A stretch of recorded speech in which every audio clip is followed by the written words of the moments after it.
Hello, I'm doctor Manasa, fertility consultant. ఇప్పుడు నేను discuss చేయబోయే టాపిక్, మనం డైలీ లైఫ్లో చాలా రకాల పర్సనల్ కేర్ ప్రోడక్ట్స్ అనేవి వాడుతూ ఉంటాం. ఈ పర్సనల్ కేర్ ప్రోడక్ట్స్లో చాలా రకాల కెమికల్స్ అనేవి ఉంటాయి. ఇవి మనం ప్రొలాంగ్డ్గా వాడినప్పుడు ఆ కెమికల్స్ వలన మన బాడీలో ఎటువంటి హార్మ్ఫుల్ ఎఫెక్ట్స్ అనేవి ఉంటాయి, వాటి వల్ల రిప్రొడక్టివ్ హెల్త్ అనేది ఎలా ఎఫెక్ట్ అవుతుంది అనే విషయాల గురించి ఇప్పుడు మనం తెలుసుకుందాం. మనం డైలీ యూజ్ చేసే అంటే స్కిన్ కేర్ బాడీ లోషన్స్ కానీ, స్కిన్ క్రీమ్స్ కానీ, కాస్మెటిక్స్ కానీ, గ్రూమింగ్ ప్రోడక్ట్స్ కానీ, లేదా పర్ఫ్యూమ్స్ కానీ, ఇటువంటి ప్రోడక్ట్స్లో చాలా రకాల కెమికల్స్ అనేవి వాడుతూ ఉంటారు. ఇవి మనం ప్రొలాంగ్డ్గా యూజ్ చేసినప్పుడు ఆ కెమికల్స్ అనేవి మన బాడీలోకి అబ్జార్బ్ అయ్యి హార్మోనల్ ఇంబ్యాలెన్స్ అనేది క్రియేట్ చేస్తూ ఉంటాయన్నమాట. దీనివల్ల ఎండోక్రైన్ సిస్టమ్ అంతా డిస్టర్బ్ అవుతుంది అనమాట, హార్మోనల్ సైకిల్ అంతా డిస్టర్బ్ అవుతుంది అనమాట. అందుకనే వీటిని ఎండోక్రైన్ డిస్రప్టర్స్ అని అంటామన్నమాట. అయితే అటువంటి కెమికల్స్ ఏంటి, వాటి వల్ల ఎటువంటి ఎఫెక్ట్స్ అనేవి వస్తాయి అనే విషయాన్ని ఇప్పుడు తెలుసుకుందాం. ఇందులో ముఖ్యంగా ఏంటంటే థాలైట్స్.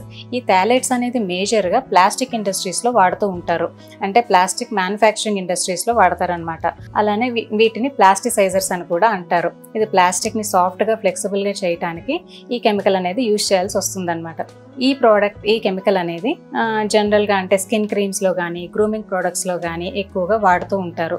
సో ఇటువంటి కెమికల్ ఉన్న ప్రోడక్ట్ మనం యూజ్ చేసినప్పుడు ఇది మన స్కిన్లోకి ఈజీగా అబ్జార్బ్ అయిపోతూ ఉంటుంది. అండ్ అలానే ఈ థాలైట్స్ అనేది మేజర్గా పర్ఫ్యూమ్స్లో ఎక్కువగా వాడుతూ ఉంటారు. ఆ పర్ఫ్యూమ్స్ యొక్క ఫ్రాగ్రెన్స్ అనేది లాంగ్ లాస్టింగ్గా మెయింటైన్ చేయడానికి ఈ థాలైట్స్ అనే కెమికల్ అనేది హెల్ప్ అవుతుంది.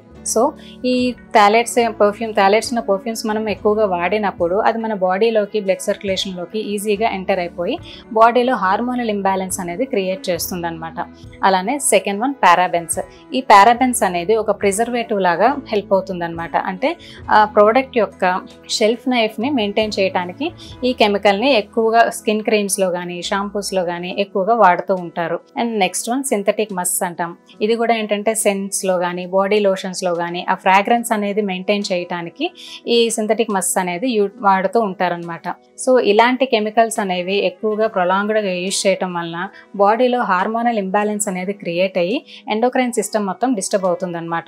బోత్ ఆడవాళ్ళలో, మగవాళ్ళలో అయితే ముఖ్యంగా టెస్టోస్టిరాన్ హార్మోన్ అనేది తగ్గిపోతుంది. దీనివల్ల సెమెన్ పారామీటర్స్ అంటే స్పర్మ్ కౌంట్ కానీ, కదలికలు కానీ, లేదా స్పర్మ్ యొక్క సైజ్ అండ్ షేప్ కానీ అబ్నార్మల్ అవుతూ ఉంటాయి. అలానే మేల్స్లో గ్రోత్ హార్మోన్ అనేది కూడా తగ్గిపోతూ ఉంటుంది. అండ్ అలానే మగాళ్ళలో సెక్షువల్ డిజైర్ అనేది కూడా తగ్గిపోతూ వస్తుంది. అదే చిన్నపిల్లల్లో ఇటువంటి కెమికల్స్ ఉన్న ప్రోడక్ట్స్ ఎక్కువ రోజులు వాడినట్లయితే వాళ్ళల్లో మేల్ జెనిటల్ డెవలప్మెంట్ అనేది, ఆర్గాన్ డెవలప్మెంట్ అనేది కూడా ఎఫెక్ట్ అవుతుందన్నమాట. అయితే ఆడవాళ్ళల్లో ఈ హార్మోనల్ ఇంబ్యాలెన్స్ వలన ఇర్రెగ్యులర్ పీరియడ్స్ అనేవి రావటం, ఓవ్యులేషన్ డిజార్డర్స్ అనేవి ఎక్కువగా ఉండటం, ఈస్ట్రోజన్ లెవెల్స్ అనేవి ఎక్కువ అయిపోవటం, ఒబిసిటీ లేదా ఎగ్ రిజర్వ్ అనేది తగ్గిపోవటం, ఇలాంటి ఇష్యూస్ అనేవి ఎక్కువైపోతూ ఉంటాయి. అండ్ ఫైనల్గా సంతానలేమి సమస్యతో బాధపడుతూ ఉంటారన్నమాట.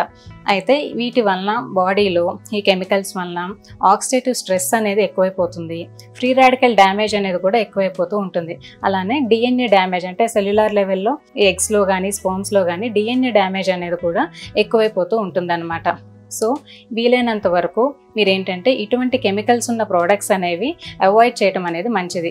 సో మీరు వాడుతున్న ప్రోడక్ట్స్లో థాలైట్స్ కానీ, పారాబెన్స్ కానీ, లేదా సింథటిక్ మస్క్ కానీ ఏమైనా ఉన్నాయా లేదా చూసుకొని థాలైట్ ఫ్రీ లేదా పారాబెన్ ఫ్రీ ప్రోడక్ట్స్ అనేవి యూజ్ చేయడం వల్ల కెమికల్ ఎక్స్పోజర్ అనేది కొంతవరకు తగ్గించుకోగలరు. Thank you.